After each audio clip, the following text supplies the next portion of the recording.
Mesdames et messieurs, bonsoir et bienvenue à une nouvelle édition de Direct où on va passer en revue les dernières nouvelles, mais surtout on va mettre l'accent sur le succès de l'Égypte, du flottement du grand bateau de Ever Given qui était bloqué au canal de Suez, et enfin ça a flotté, ça a navigué jusqu'à arriver au lac d'El Mourra, et puis au fur et à mesure on va vous donner les dernières nouvelles concernant la navigation dans le canal de Suez qui est maintenant ouvert bien sûr à la navigation. Tout d'abord, nous avons le plaisir d'accueillir dans le studio Monsieur Ahmed El Essi. Vous êtes consultant international en économie et en gestion. Bonsoir. Bonsoir à vous. On va présenter quelques nouvelles et un rapport sur ce qui s'est passé dans le canal de Suez, et puis on va reprendre vos commentaires. Excellent. À la une, bien sûr, de l'actualité, c'est la reprise du trafic dans le canal de Suez. Le président Abdel Fattah al-Sisi s'est félicité de l'opération réussie de dégagement du porte-container Ever Given qui était coincé en travers du canal de Suez depuis mardi dernier. Aujourd'hui, les Égyptiens ont réussi à mettre fin à la crise du navire qui s'est échoué dans le canal de Suez, malgré l'énorme complexité technique qui a entouré ce processus, a tweeté le président Abdel Fattah al-Sisi ce matin, juste après que l'autorité du canal eut annoncé que le navire avait été remis à 80% dans la bonne direction. Pour le président, les Égyptiens ont prouvé aujourd'hui qu'ils étaient toujours à la hauteur, soulignant que le canal de Suez, inauguré en 1869, avait été creusé par leurs grands-parents à la force de leur corps. Le chef de l'État a indiqué sur sa page Facebook que le monde entier peut être rassuré du chemin de ces marchandises qui passent par cette artère de navigation axiale. Le président a remercié tous les Égyptiens qui ont contribué techniquement et pratiquement à mettre fin à cette crise. Il a indiqué que les Égyptiens ont prouvé qu'ils étaient toujours responsables et que le canal qui a été creusé par leurs ancêtres et défendu avec les âmes de leurs parents restera un témoin sur la volonté égyptienne. Monsieur Ahmed El Essi, bien sûr, je vous félicite, je félicite tout le monde entier pour ce succès de la part des techniciens, des ingénieurs, des travailleurs dans le canal de Suez. Votre commentaire? On se félicite bien sûr. Ce qui est très intéressant, ce sont les leçons qu'on peut apprendre. On a toutes les nouvelles, on va les regarder pour les quelques semaines qui vont venir. Je pense qu'on va pas s'arrêter à avoir encore plus d'informations sur le sujet. Mais je pense que la chose la plus importante, que nous sommes en train d'apprendre pas mal de leçons, surtout notamment pour la gestion de crise. Et ça, c'est quelque chose qui est très important. J'étais très ravi de voir la direction qu'on a eue pratiquement de le chef de l'État, de comment est-ce qu'on doit gérer cette histoire. On doit se préparer, même s'il y avait plusieurs scénarios pour la solution. Et bien sûr, on a commencé par le scénario numéro 1, numéro 2, et on attendait le scénario numéro 3. L'idée d'être prêt, ou l'instruction était de se préparer pour la pire des scénarios. Okay? Pour que même si on ne réussisse pas de faire flotter le navire avec le premier ou deuxième scénario, on est déjà prêt pour apprendre la troisième. Et ça, c'est la gestion de crise. On s'est focalisé sur la solution et pas le problème. Parce que normalement, dans ces cas-là, tout le monde court, ou ça c'est le réflexe naturel, c'est la faute de ça. C'est pas la question de la faute de qui maintenant. Je suis sûr qu'il va y avoir des investigations qui vont être très détaillées pour déterminer c'est quoi la cause de cette crise. Et une deuxième fois, l'objectif là, c'est pas vraiment de trouver qui est coupable et pour l'attaquer, mais c'est pour apprendre des leçons pour éviter une crise pareille dans le futur. Bien sûr. Bon, là, c'est logique que l'autorité du canal de Suez avait annoncé cet après-midi la reprise du trafic sur cette voie maritime majeure qui était obstrué depuis près d'une semaine par le porte-container géant Ever Given, finalement remis à flot. L'amiral Oussama Rabia, président de l'autorité du canal de Suez, a proclamé la reprise du trafic sur le canal. Selon les autorités du canal, l'Égypte perdait entre 12 et 14 millions de dollars par jour de fermeture. Près de 19 000 navires ont emprunté le canal en 2020, selon l'autorité du canal de Suez. Les Égyptiens ont réussi aujourd'hui à mettre fin à la crise du porte-container délinquant dans le canal de Suez, malgré l'énorme complexité technique de toutes parts. C'est ce qu'a publié aujourd'hui le président, je rappelle. Le président de l'autorité du canal, Oussama Rabia, a annoncé que le porte-container panaméen Ever Given a flotté avec succès après des manœuvres de tension et de remorquage, indiquant que le cap du navire a été considérablement modifié de 80%. Le chef de l'État a remercié tous les Égyptiens fidèles qui ont contribué techniquement et pratiquement à mettre fin à cette crise. Regardons ce reportage signé Yara Choucha et Salih Hamid.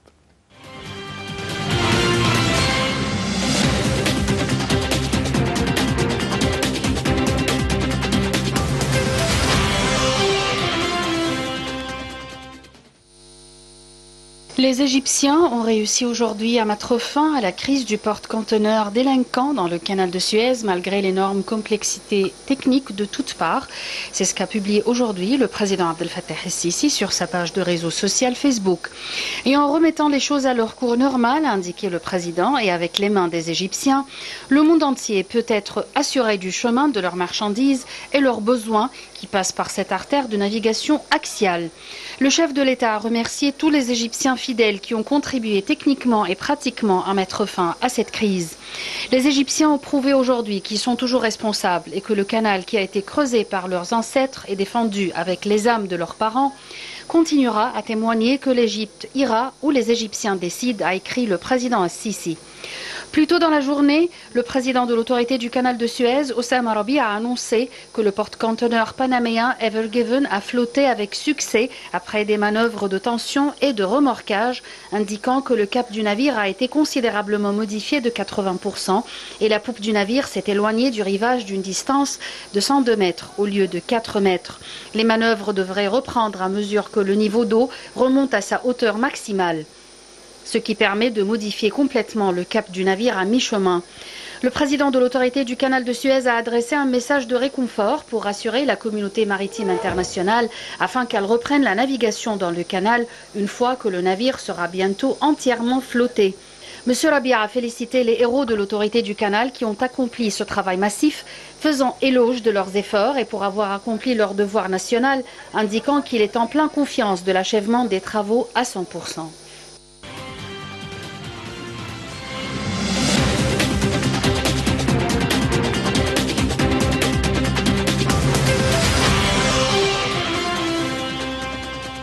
Retour dans le studio et notre invité Ahmed El-Lessi, vous êtes consultant international en économie et en gestion. Là, tout d'abord, quelles sont les pertes mondiales concernant ou après le blocage de ce navire? Pour commencer, on doit savoir que presque 14% du commerce international mondial chaque année passe par le canal de Suez. La première réaction qu'on a vue, c'était une augmentation dans le prix du pétrole. Si je ne me trompe pas, c'était pour 7 $ par baril qui est retourné ou retombé une deuxième fois à 3 ou 4. Et ça, déjà, c'est une perte mondiale. C'est à tout le monde qui consomme le pétrole. C'est pas seulement les navires qui sont en train de passer par le canal ou à l'Égypte. Ça, c'est à tout le monde. La deuxième chose, et merci Dieu qu'on est arrêté là, parce qu'on avait toujours un risque, si jamais il y a eu une manœuvre qui n'était pas correcte ou fautif, on avait toujours le risque que la navire pourrait se casser.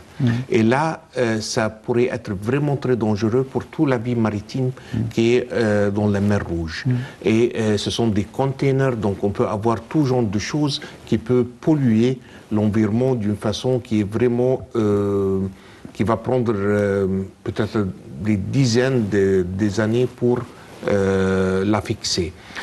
La troisième chose, on avait un risque énorme pas pour ce navire, mais il y avait pas mal de navires qui portaient des animaux vivants. Et là, il n'y a pas assez sur ces bateaux, il n'y a pas assez de données à manger. De provisions en général. Provisions pour ces animaux. Et c'est un risque énorme parce que si ces animaux meurent, qu'est-ce qu'on va faire avec?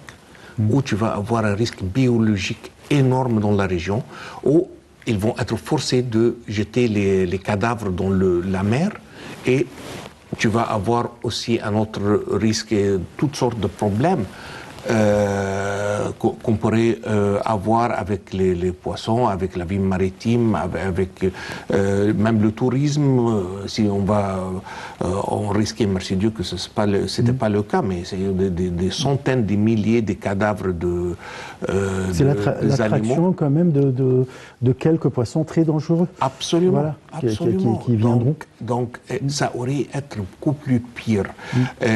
Puis les navires, tous les navires qui ont été retardés en attente ont bien perdu. Ça dépend de la taille de chaque navire et la genre de marchandises qu'elle porte. Mais il y a une perte énorme. Merci Dieu qu'on a fait ça dans un temps qui est vraiment exceptionnel. Parce qu'il y avait des discussions dès que la crise a commencé, que ça pourrait prendre des semaines. Ouais. Et maintenant, on a résolu ça presque, même pas dans une semaine, dans 6 jours ou quelque chose. Ça, c'est un record déjà. Donc, il y a eu des pertes. L'Égypte lui-même, comme pays, elle perd presque 14 millions de dollars par jour. Mais ça reste une perte un peu gérable si on la compare avec les risques qu'on pourrait avoir, ou les crises qui pourraient avoir des répercussions dans pas mal de directions aussi. Donc, il y a des leçons à apprendre. Ça va être très important de comprendre exactement pourquoi cette crise a pris place et comment on peut l'éviter dans le futur.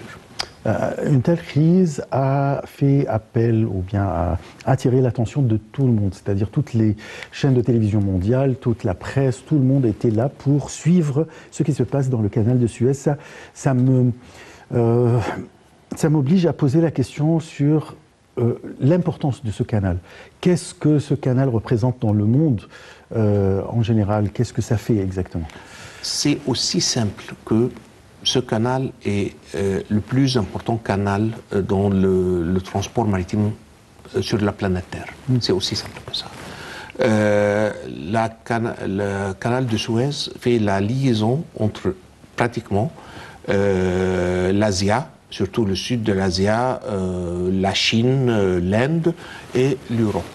Et aussi de l'autre côté, si jamais, l'Est de l'Amérique. Mais la plus grande nombre de commerces ou transactions, ça prend entre l'Asie et l'Europe. Et là, c'est la plus grande... C'est énorme. C'est énorme. Si on parle de la Chine et l'Inde seulement, pour l'Europe, alors vraiment c'est... Énorme. Et aussi, on ne peut pas oublier le pétrole qui va à travers tous les grands tankers qui passent. Et honnêtement, la première fois quand j'ai entendu parler d'un navire, j'ai prié que ça ne soit pas un tanker qui porte le pétrole. Et on a vu les catastrophes qui s'est passées il y a 2 ans en Amérique, à Floride, et qu'est-ce qui s'est passé avec les accidents, la tache noire, et les animaux, et les poissons, et ça touche à tout. C'est une pollution énorme. Donc merci Dieu que ce n'est pas un tanker de pétrole, mais quand même, il y avait un très grand risque. Et je pense que ça a dû prendre pas mal de travail, de calcul, avec des gens qui sont très expérimentés de ce qu'ils sont en train de faire, les ingénieurs du canal de Suez, pour pouvoir résoudre cette histoire d'un bout d'un temps record de 6 jours. alors que tout le monde attendait que ça pourrait prendre des semaines, comme on a dit. Là, ça intéresse beaucoup. Il y a eu quand même des déclarations de la part des quelques responsables chinois qui encourageaient l'Égypte pour ça. On sait que ce passage fait partie du grand projet chinois qui s'appelle la ceinture et la route, ou la route de la soie. Alors, quelle est l'importance de ce canal de Suez concernant ce projet, si on parle ce projet, c'est presque un lien, mais c'est un lien de point de vue de production. Donc l'idée que, au lieu que toute la production prend place pratiquement en Chine et en Asie, qu'ils vont venir s'installer et faire comme des branches ou des subsidiaries de leur usine là chez nous. Et là, ça devient de plus en plus... Moi, je ne suis pas très technique sur ces nouveaux, mais on peut comprendre, on peut assumer la valeur du projet, la partie. C'est pas... Malheureusement, cette crise ne s'est pas passée dans la place où on a fait le double sens de le canal de Suez. Je m'excuse, on va s'arrêter, juste une petite pause pour l'appel à la prière. OK.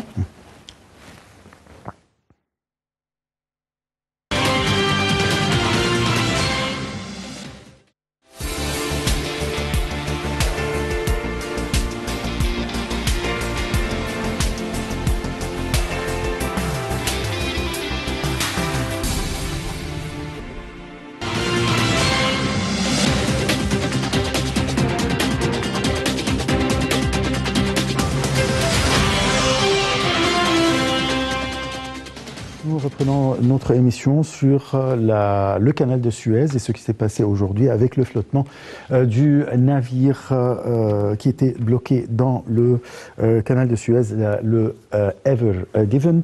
Voilà. Nous parlions tout à l'heure, M. Ahmed Lessi, je rappelle que vous êtes consultant international en économie et en gestion. Nous parlons tout à l'heure de l'importance du canal de Suez pour un grand projet mondial qui est la route de la soie, ce projet chinois. Mais là, il y a une zone économique qui est en train d'être installée, établie autour du canal de Suez. Parlez-nous de cette zone. Quelle est son importance? De quoi il s'agit exactement? Une dimension très importante pour qu'on a un business qui réussit et qui est vraiment compétitif, c'est contrôler les coûts. Si on peut contrôler le coût de produits qu'on est en train de produire et vendre, l'affaire va être bonne, normalement, et va être assez compétitive. Il y a pas mal de coûts qui sont consommés dans la logistique et le transport. L'idée que on va installer les usines et les différentes activités de distribution. Il y a une très grande activité qui s'appelle break bulk. C'est quoi le break bulk? Le break bulk, très souvent, quand on a une société qui a plusieurs produits qui sont plus ou moins un peu différents, et cette société, qu'est-ce qu'elle fait? Elle prend des usines qui sont dédiées à 100% pour un produit et une autre qui est dédiée à 100% pour un autre produit. Et ça, c'est ce qu'on appelle l'économie d'échelle. Parce que là, quand on fait ça, il n'y a pas de changement de produit dans la même usine. On peut faire ou atteindre le maximum ou le minimum de l'autre côté des coûts pour ces produits qui sont séparés. Mais la vérité dans les affaires, qu'on n'a jamais besoin d'un seul produit. Donc, ça peut être 5, ça peut être 10. Donc, ces produits sont envoyés dans un centre central où ils sont break bulk, donc ils sont divisés dans des petites unités et ils sont groupés dans la forme des demandes des consommateurs ou des grands, les gens qui vont l'acheter d'une façon ou l'autre. Et là, ça c'est une opération logistique qui est très très chère.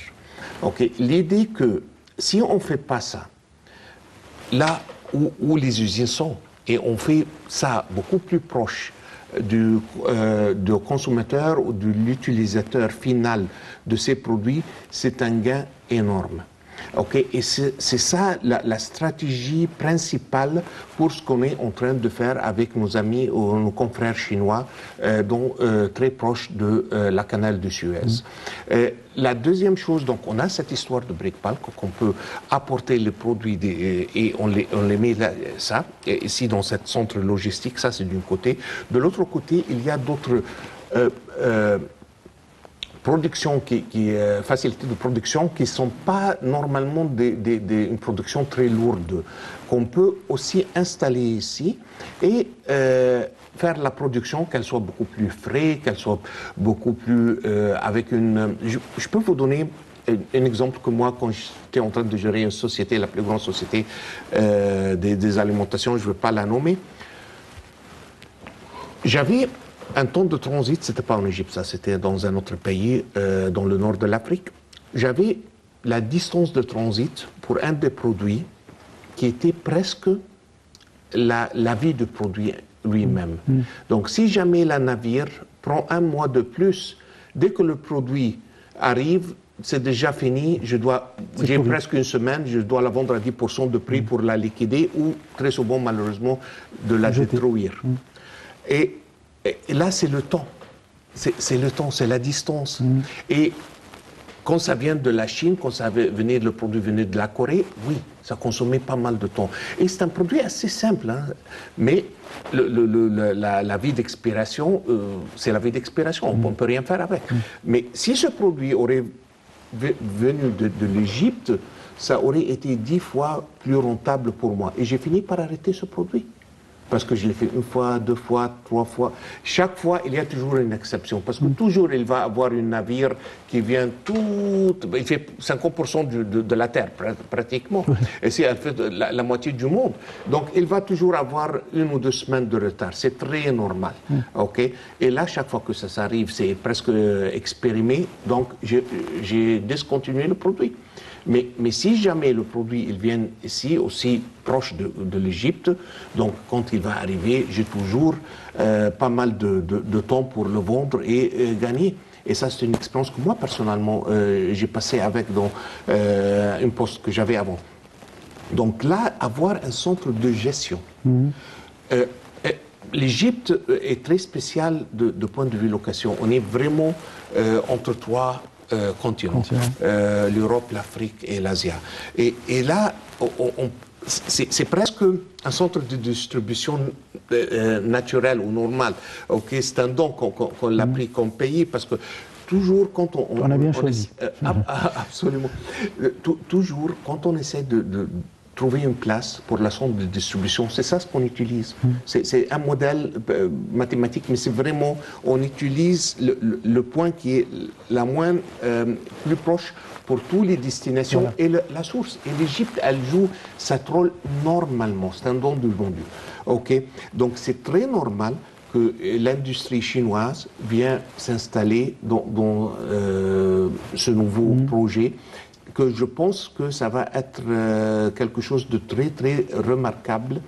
On a entendu quand même qu'il y aura une zone consacrée pour l'industrie russe, pour d'autres pays, c'est-à-dire c'est pas que les Chinois qui viendront. Absolument. Voilà. Et ça c'est super bien parce que aussi les Russes ont des défis qui sont un peu importants que nos confrères chinois. Surtout en hiver, faire sortir le produit dans la mer quand ils sont congelés et tout ça. Et là, on leur donne un pied à terre dans un endroit qui est très, très correct et proche à tout le monde. Vital. Parce qu'on joue ce rôle pratiquement avec tout le monde. On est proche à tout le monde, ou de source ou la destination. Donc, c'est très logique que si on est si proche de la source et de la destination, que l'opération elle-même de production, qu'elle se passe ici. C'est presque logique. Donc, je pense qu'ils ne vont pas seulement, ces deux autres qui vont suivre. C'est logistique, il y a assemblage de voitures, c'est prévu, tout ce qui est matériaux d'ordinateurs, etc., silicone et tout ça, c'est prévu, mais jusqu'à présent, on n'a pas vraiment tous les secrets de cette zone. En même temps, la zone du canal de Suez, soit économique, soit industrielle, tout ça, nous trouvons que le pays, ou bien l'administration, a commencé à construire, ou bien a déjà construit quelques villes autour du canal de Suez, quelques nouvelles villes. Quelle est l'importance de ces villes? C'est très important parce que c'est une autre fois où vraiment je pense que cette administration a fait quelque chose de très stratégique. Je ne veux pas nommer une ville, mais il y a eu une ville ici en Égypte, une ville industrielle qui a été construite il y a presque 30 ans. Et ils ont oublié ce petit détail. Donc, on pourrait toujours avoir l'usine, avoir tout ça, mais on a oublié ce petit détail. Où est-ce qu'on va apporter les gens On va vont loger les ouvriers, oui. Voilà. Et la distance, parce qu'elle était en plein, à l'époque, au moins, ça fait désert, donc la distance était une distance qui est impossible à faire le trajet 2 fois par jour. Et les gens se sont trouvés avec des usines pratiquement et malheureusement vides. Ouais. Et il n'y a pas où loger les gens. Donc, si on veut vraiment avoir une zone logistique au sérieux, sur un niveau mondial, et ce n'est pas un secret, Dubaï a commencé comme ça, Jabal Ali a commencé comme ça. Donc, on doit avoir où on va loger les gens. Et peut-être ce n'est pas seulement le logement.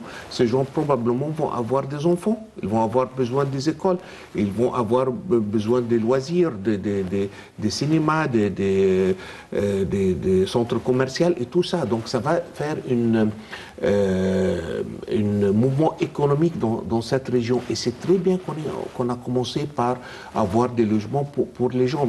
Mais ça, c'est la pensée ou l'approche stratégique de cette administration qu'on a manqué dans les autres administrations qu'on avait, parce que là, on est en train de penser à 2 ou 3 pas. Et c'est une pensée, on est en train de penser d'une façon préemptive, pas à faire réaction. Parce que si les gens vont venir et ne vont pas trouver de logement logique ou des distances qui sont logiques qu'ils pouvaient faire le trajet, on risque exactement d'avoir la même histoire de la ville industrielle comme j'étais en train de décrire. Et ça peut être des usines vides ou des centres commerciaux vides et ça ne fait pas du bien à personne. En même temps, il faut dire quand même que ce sont des villes complètes. C'est-à-dire, c'est pas seulement des logements, mais il y a des écoles, il y a des hôpitaux, il y a de tout pour toute une vie. Ce sont des centres sociaux, si vous voulez, parce que quand quelqu'un vit dans une place, il a besoin de tout ça. Parce que j'ai besoin, tout le monde tombe malade, j'ai besoin d'un hôpital, tout le monde va avoir des enfants, j'ai besoin de les éduquer, j'ai besoin d'un supermarché à côté. Donc ce sont les principaux axes de la vie, que ça devient des villes vivables, quoi. Ouais. Là, le canal de Suez qui lie la Méditerranée avec la mer Rouge. Alors et comme vous venez de dire, c'est dans un endroit vraiment très très distingué dans le monde, peut-être le centre. Comment est-ce que vraiment ça a été la cause de quelques guerres en Égypte? Oui, on a commencé la première en 1956. Quand le président Nasser a déclaré la nationalisation de la canal de Suez, et c'est là qui a fait l'invasion triplex par c'était l'Angleterre, la France et Israël, malheureusement. Mais je pense qu'on est sorti avec la tête très haut, comme Égyptien et comme un État égyptien très jeune à cette période, qu'on est indépendant et on pourrait gérer notre canal. Parce qu'à l'époque, l'idée était toujours que les Égyptiens n'étaient pas assez aptes, n'étaient pas assez doués pour gérer et diriger le canal, spécialement avec les nouvelles technologies. Et je pense que ce qui vient de se passer il y a quelques heures aujourd'hui, c'est la réponse à cette question une fois et pour toutes. Exactement. On sait comment très bien gérer notre canal et la diriger. Après ça, on a eu la guerre de 67, où le canal a été arrêté entre 67 et 74. Où ça a été 75. 14 ou 15 ou peut-être que vous savez mieux que moi la date, probablement, oui, vous avez raison, ça doit être 75. Et là, c'était un atout économique d'un côté, et je pense un peu politique, avec une dimension politique, parce que dès que l'Égypte a déclaré, a contrôlé les deux côtés ou les deux rives du canal, et on l'a déclaré ouverte pour le transport maritime mondial, à cette époque-là, c'est devenu très difficile pour Israël, pour prendre n'importe quelle action pour arrêter ça, parce qu'elle aurait fait mal à tout le monde, pratiquement tout le monde. Et là, je pense que c'était un atout politique aussi qu'économique. Mais ça reste toujours un artère, ça reste toujours quelque chose que les Égyptiens sont fiers et doivent rester très fiers d'avoir donné ce service au monde entier.